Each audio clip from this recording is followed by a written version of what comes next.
दोस्तों, आज हम पीएच वैल्यू के बारे में स्टडी करेंगे। हाइड्रोजन की पोटेंसी। पीएच का मतलब होता है हाइड्रोजन की पोटेंसी या पोटेंसी ऑफ हाइड्रोजन।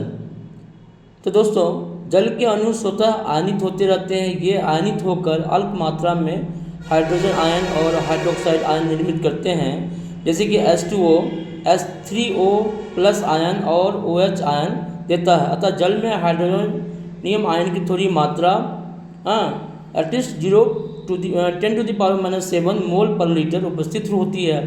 अम्ल जलीय घोल में हाइड्रोजन आयन देते हैं और क्षार OH आयन। अतः जल में अम्ल मिलाने पर उसमें उपस्थित हाइड्रोजन आयन की मात्रा बढ़ जाती है।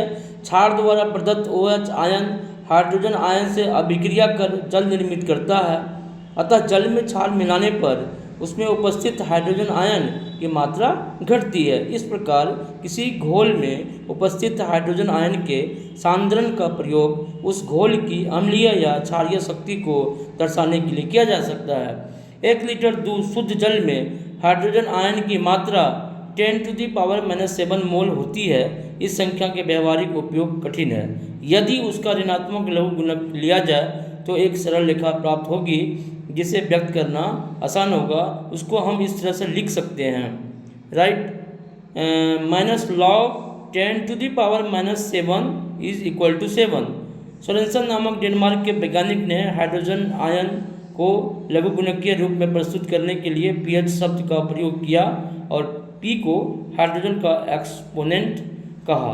पी शक्ति को सूचित करता है। यह शक्ति के लिए जर्मन शब्द पोटेंसी, फ्रेंच शब्द पुसेंस और अंग्रेजी शब्द पावर का पहला अक्षर है। हाइड्रोजन आयन को निरूपित हाइड्रोजन आयन को निरूपित करता है। अतः पीएच किसी घोल में हाइड्रोजन आयन की शक्ति को व्यक्त करता है।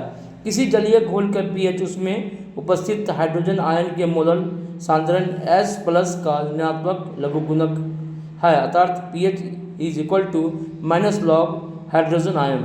यदि हाइड्रोजन आयन का सांद्रण 10⁻⁻x मोल पर लीटर हो, उस घोल का पीएच इक्वल टू क्या होगा? X होगा। साधारण भाषा में पीएच एक ऐसी संख्या है जो किसी जलीय घोल की अम्लता या क्षारीयता को दर्शाती है। यदि घोल का पीएच 7 हो तो घोल उदासीन होता है। अम्लीय घोल का पीएच 7 से कम और क्षारीय घोल का पीएच 7 से अधिक होता है। थैंक यू दोस्तों।